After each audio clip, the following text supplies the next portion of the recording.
Hi, I'm Mike Schoeffel, and this is the 2017 edition of Havenshire Holidays behind the scenes walkthrough on HavenshireHolidays.com, as well as Facebook and YouTube. This is our third year doing a light show. Went pretty well using Light-O-Rama S4 Showtime software.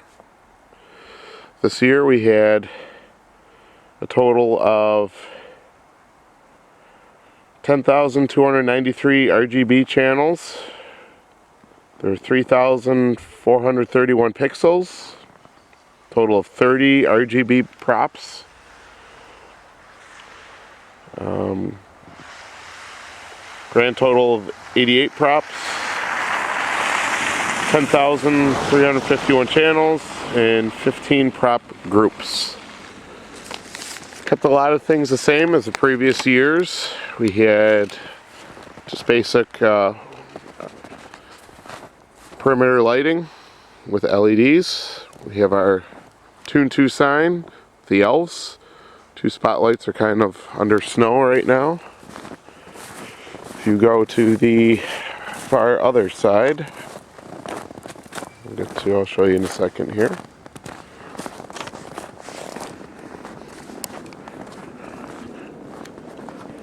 Fortunately, a lot of stuff is buried in snow right now. I guess that's what you get when you wait to do your walkthrough.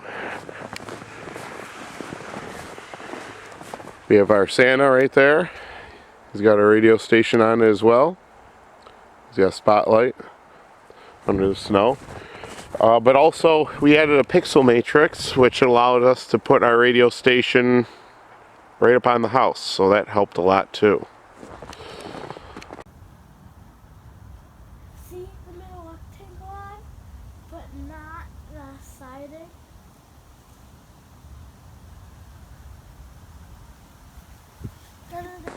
As in the previous years, we have our 4 leaping arches, controlled by 2 Light-O-Rama residential controllers. They're under those black bags right there. 8 sections per arch.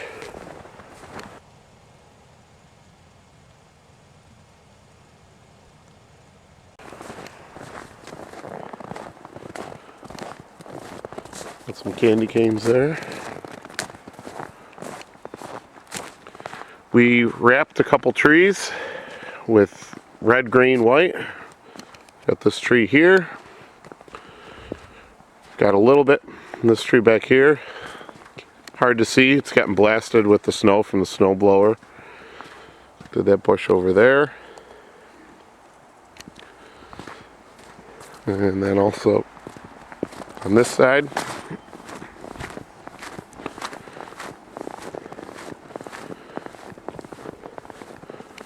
Did this tree here. Ran over the neighbor's bush. Did that one, and did that tree. So I used 2 residential controllers, one on each side. So we got one here, staked into the ground. Had some incandescent deer that I put on there as well. I didn't use the deer in the shows this year. All I did was I wanted some more lighting for after the show, just for some lighting later in the night. So I would leave on the perimeter lighting and those deer. On the side here we had some deer too. Okay, what else we got? Last year we had the Mickey ears up center on the house right there. But because we had the pixel matrix there, I had to move it. It's run by a Light-O-Rama Cosmic Color Pixel controller.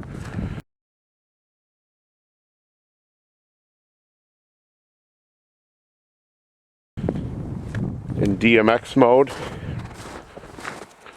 So I was able to, I can bring it anywhere, so I put it over here, hung it from the tree. Worked good right there. Here's that other residential controller.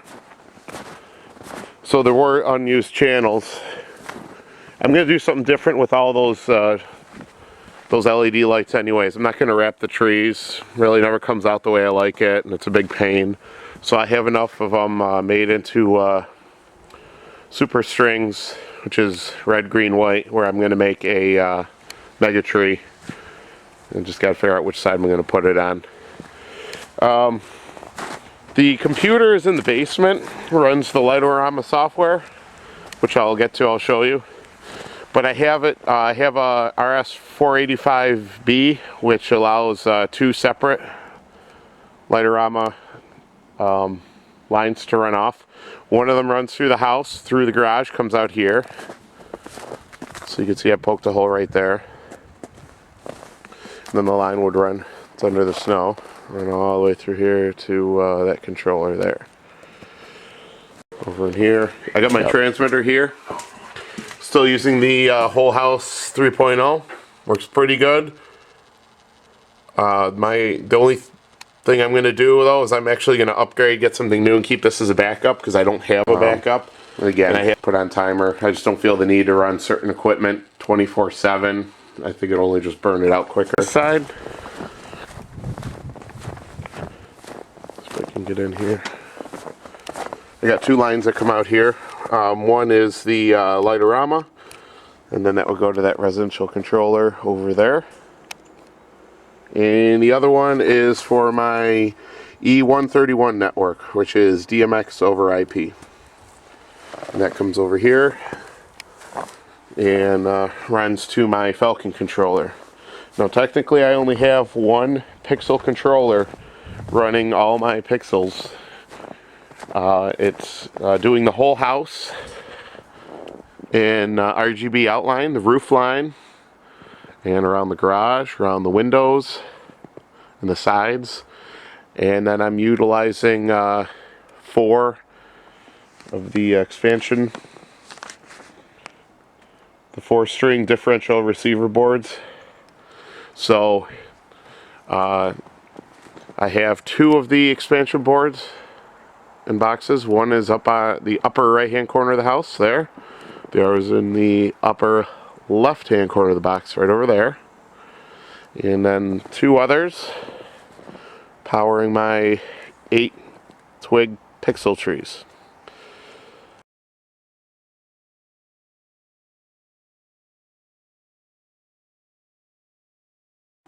Now last year I do have a PixCon 16 LOR, which I did use for the tree line here. I like the idea of splitting it up because I could use less cords. It really cut down on the length that I had to do, and with any RGB, the less you could do, the better. The lengthwise cuts down on power loss and whatnot. So each one does 4 trees. Last year, each pixel tree here had 120 pixels. I upped it 50 to 170 for a more fuller look. All I did was the same way John Storms did, is I just wrapped them around all the way up to the top. Oh, by the way, this line right here that you see drooping from tree to tree is just some strobe lights. I put one at the top of each tree to see how it looked, and honestly it didn't work out that great because the pixels overpower the strobes anyways. So I'll be taking those down, doing something different with them. Let me open up a box here. This would be a lot easier if I did it when it wasn't in the middle of winter. Let's see if you can see that there. Okay, so we've got our power supply. It's not on right now. Oh, actually it is on. So you can see I put a voltmeter, 12 volts from the power supply. You've got your receiver board with 4 ports coming off. There's our Cat 5 line right there. There's our distribution board. Distro board for 4 lines, because we're going to have 1 for each. And then there's also a 30 amp inline fuse to protect the receiver board itself. I'm big on a believer of protecting everything, fusing everything, the right wires, right gauge, and all that. And what else we got in there? Oh, it's all on a This is a CG 1500 demarcation enclosure. So then we use a mounting board as well. I got most of my stuff comes from either Light-O-Rama, DIYLEDEXPRESS. That's where I bought the cases, power supplies, the mounting boards. Did all of that there. And I just got it mounted on a controller, or a stand that I made out of wood. Okay, let me try to do this here. Bear with me a second. It's 9 degrees out here with wind chill and probably to 0. I cover them with black plastic bag just in case. All my stuff gets pretty much covered just in case if it's not underneath an awning or whatnot. So I was able to do there's 4 ports, so 4 trees. So it comes in, starts the line with power and data. I get most of the way up after the 120 when I wanted to add in. I added my next 50 in. What I did was I just spliced in the next 50, and then this green line here is the, that one there that goes down is the power injection. So each tree gets 1 data and 1 power injection. And like I said, by splitting up between 2 boxes, I was able to really cut down on the number of cords I was using, which was really a good thing. Here's the other one right here. And like I said, the other 2. So this one here is doing 4 lines. In 1 line just goes down the edge of the house. And I've got doing window. I'm doing that window. I was able to do the whole roof with just 1 line and then power injected at the end. Let me see if I could do it. It's kind of hard to see, really kind of covered, but it goes up the roof on the right hand side, goes across the ridge line, comes back towards the house on that side, and then goes across the front gutter line, and then power injected at the end. So in reality, there wasn't more than 5 foot from the controller to the first pixel. So that really helps. You know, I just put 2 hooks up in there, hung the box. There's your lines. And then got the pixels. These are the mounting strips. Light-O-Rama sells them. They're pretty much the same as the Boscoyos. They're all square nodes. Those on the bottom. And then they're just held up by binder clips. Didn't want to drill any holes or leave any lasting marks. They work pretty good. This kind of flops around a little bit. Kind of flops in the wind, puts it in the wrong direction, but in the end, it doesn't matter. You can't tell from the house or from the street when you're watching the show. The other one is up over here. Let me get over here. Okay, so we've got 1 line that goes down the left side of the house, loops over and comes up and does the left side of the garage. That's 1. And the next comes over the top of the garage and comes down the end of the garage here, and that's 2. And again, still using the binder clips. Worked well. They move a little bit around. If it's really windy, I'd have to, you know, get them on or stretched out, but still pretty good. And then for the other 2 lines, I have 1 line that just does just the gutter line going across, the front gutter line. That's a long run. And I believe, no, I didn't power inject that one. Last year I did, but this year I didn't. You can actually see I put a cap on it. Didn't continue it, didn't power inject it. And then the other one goes up the garage on the left side, across the ridge of the garage. Comes to just about the left side of that window there, Jots down just a little bit, goes along the front, underneath that window and the pixel matrix, and then back down. So that covers the full line right there, all from that one controller there. So if I didn't adjust that timer, and the show's running late at night, there was a whole lot that wasn't running, this whole section here and the garage. So kind of embarrassing when someone's watching the show and it wasn't running. They still said it was awesome anyways when I came out to fix it when I noticed it. And I said, well, if you like that, then wait till you see this. And I flipped on the switch and the rest of the house came on. They were kind of blown away. So then the actual Falcon itself has 16 ports, and 12 of them are doing the matrix itself. Now there's a bunch of different ways that you could route the wires. It's a 24 high by 48 wide pixel matrix. It's the Boscoyo Chroma mesh, put on a PVC frame. I got the pixels from DIYLEDEXPRESS, the 12 volt square nodes, and then just zip tied it to the frame. I've got 4 hooks up there holding it. 2 of the hooks were already up there from the Mickey, so I just added 2 more because I really didn't want to strain it. It's only PVC, it probably could start to warp or bend. And then what I did was I do 12 separate ports, so it goes 24 up, down, so that's 96. By doing it that way, I didn't have to power inject. I really don't like to get into power injection. I was looking at the costs of doing things and whatnot, and this just made just as much sense. So all those 12 lines come down right through here. There's 12 of them, and they loop around here. Kind of looks like a mess, and there it goes into the Falcon F16v2. Then there's 4 extra lines. They were only 2 of them were needed. I needed one to start up.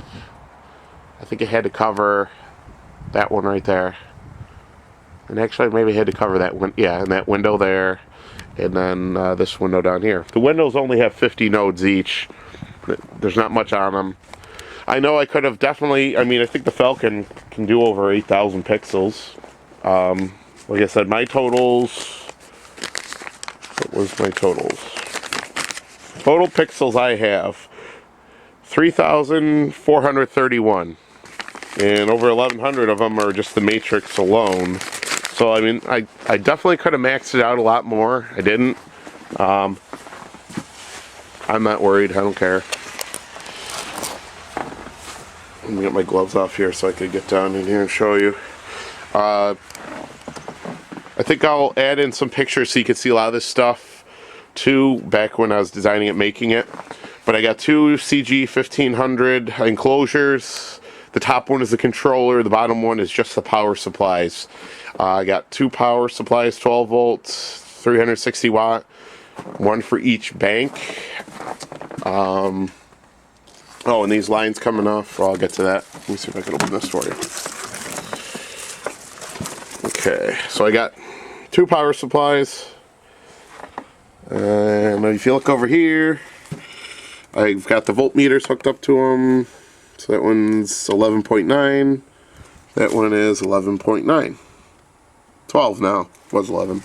The nice thing though with the Falcon software is I can actually see the voltage from inside the house by just logging in through the E131 network.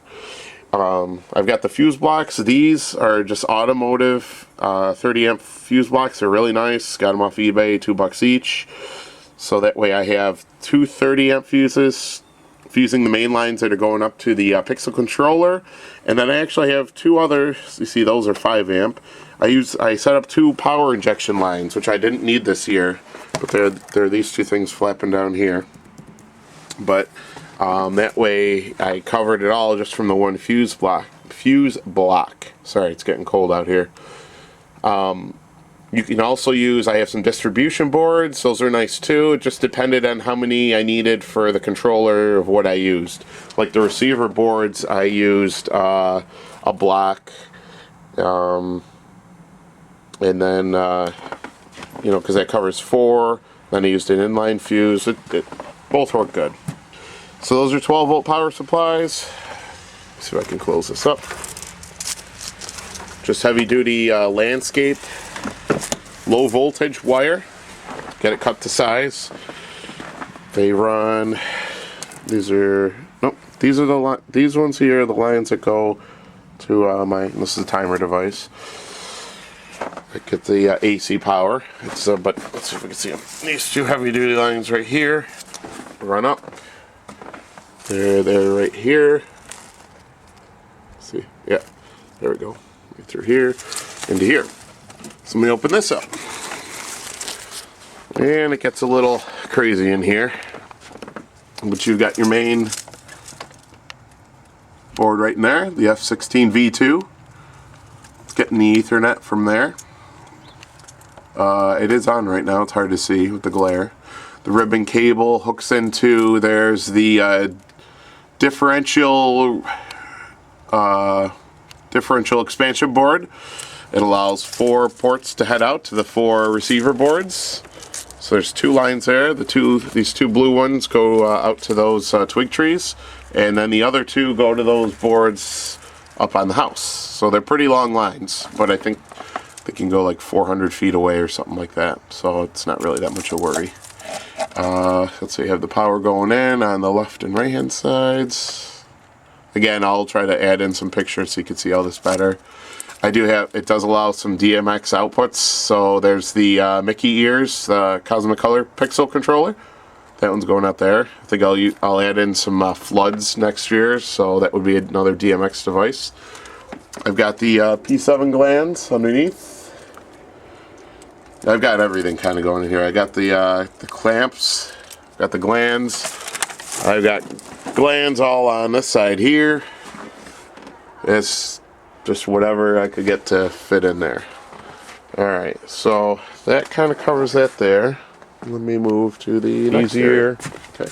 I went with the Pixabulbs on the roof line, which is a good idea because see how much snow we got. And at least even though it gets buried in snow, it still glows so you can see it enough better.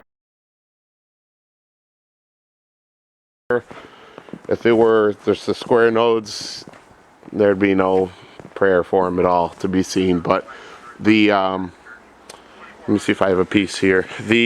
On the roof line, the Pixabulbs are all mounted and standing up on lattice cap, which worked out really well.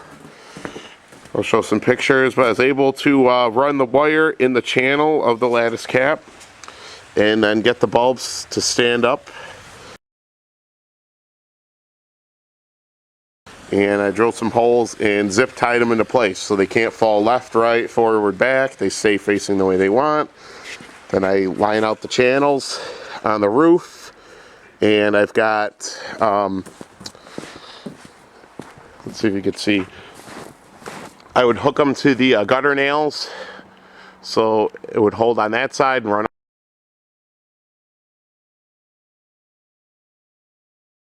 up the roof, and along the top of the roof I would run it across, and I would use paracord to tether it to the front and back.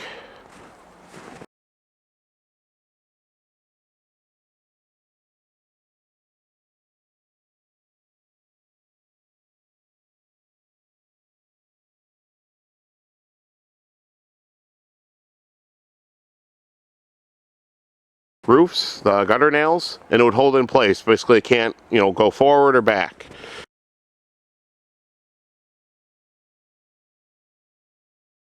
And then what I would do is I added, to stop it from tilting, or flopping forward or back, I put wings on it to the contour of the ridge line, so basically can't go anywhere.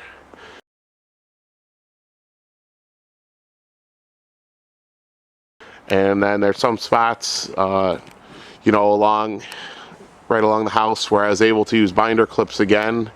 And see, I think, yep, that's one right there. Just binder clip it right to the siding, and that way it can't move there.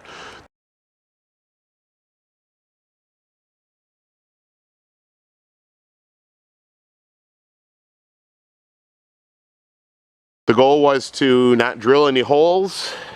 Everything can be removed, nothing's permanent. And when I take it down, I could store it in the sections in the basement and just put it up again next year. No problem, no measuring. It's all done. And there's a plastic ridgeline vent on the upper roof that I was able to zip tie to. So again, those aren't going there either. I'll put some pictures up so you can see.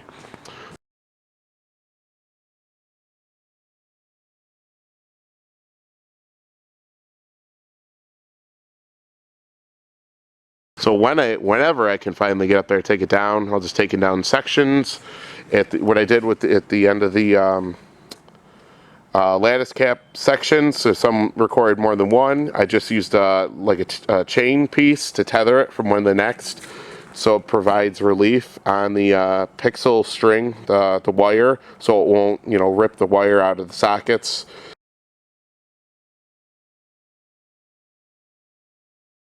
And then everything should hopefully stay nice. What I did was I ordered the pixel bulbs with a 10-inch spacing, but I ended up spacing them at like 7 inches apart. Left a lot of slack, which is always a good thing in my opinion, because then if I have to, I already had to replace a bunch.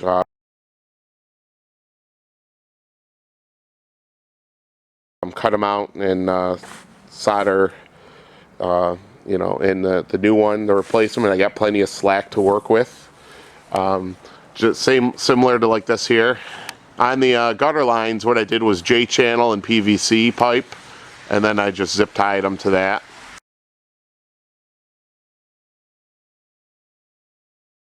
And there's plenty of extra gap. Makes no difference at nighttime. Nobody's going to see it. Nobody cares. I'll have to resort to the pictures to show you. Yeah, you're not going to get to see on the side here. It's too covered in snow. But same thing up on the roof. Nobody's going to see it. Works just as well. Okay, now we're in the basement. This is where I run the show from the show computer. I use a desktop computer. You could use a laptop if you want. You got a couple lines. There's the RS485B with the 2 lines like I talked about. One goes up and cuts through the garage. The other runs that way over and punches through up top there. I also ran the audio cable, follows up along to the transmitter in the garage as well. Let's see what else we have. For the E131 network, you have to run it through a router, so you know, just a basic Belkin, nothing too fancy. It does have the wireless. Was leaving it off. This network is separate from the internet. There's nothing else on it other than this computer and the pixel controllers. But I'm started dabbling this year with making the wireless, turning it on.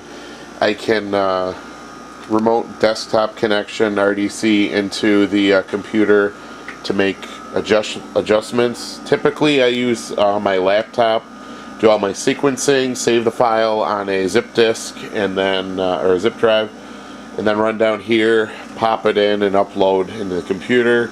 So just looking for an easier way. That's why I was using the remote desktop connection to bring it in. I was talking before about the, let's see if I can zoom in, with the Falcon. You could do a lot right off of the computer. As you see on this web interface, it's telling me, you know, the voltage, 12.4 on the one side, 12.2 on the other. It's giving me temperature. It's telling me all the packets of data that are going to all the ports.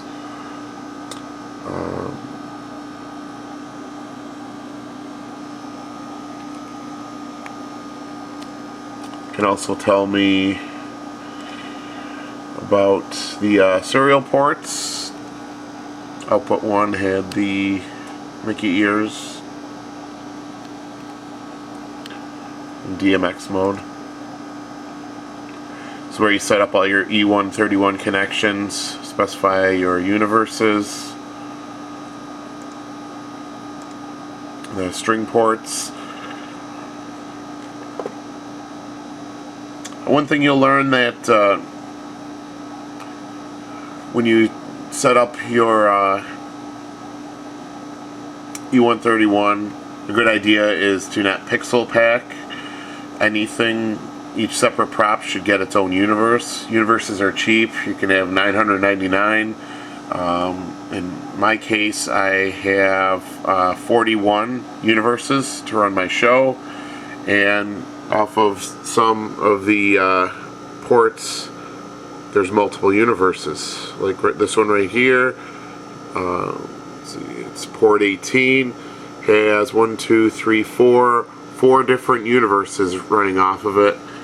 And that's the nice thing about the Falcon controllers, that it allows that. Some of the other controllers don't allow you to put as many different universes, and you could do other things as needed, change the direction, the RGB order.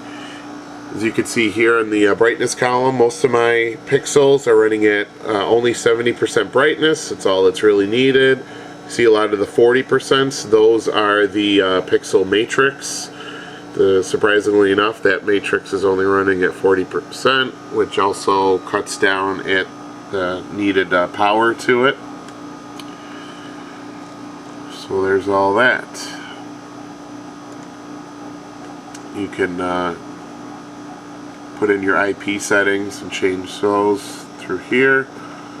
So that's another useful tool into that. And there's the Light-O-Rama running the show currently.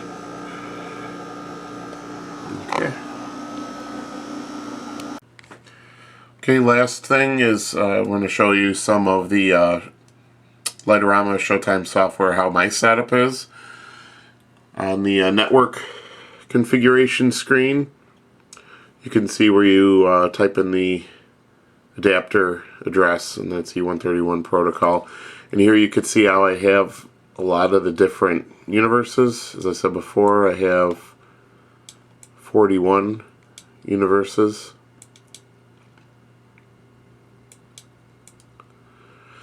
Label them, along with the matrix. But what really started to add up is I did every twist and turn for the roof line. I don't know if I necessarily had to do it that way, but like I said, universes are cheap. You can see it goes up to 999. So, you know, if it went up the right hand side, one universe, across the top, it was a separate one. Down the left hand side, that was another one. Especially true with the lower roof line. This little section universe, this little section universe, this little section universe. Again, I don't know if it was necessarily I had to go that route or not, but it works for me. Everything. The only thing I wish I would have done is change the picture. Didn't have enough room for everything. I had to put the Mickey ears up here, even though it's really off to the left hand side. But nonetheless, it's what I have, and it's working for me now. So I do use the Elora, the version S4 Pro Edition, and I'll probably continue to keep using it. I like it, and do all my sequencing in pixel editor, and that's about it. If you have any questions about this year's show, feel free to ask me. And looking for great things next year. Plan on adding floodlights as a DMX fixture, and maybe a LED mega tree. And since I do have that PixCon 16 pixel controller available, might think about doing a pixel tree or some other RGB props with it as well. We'll see what I get into.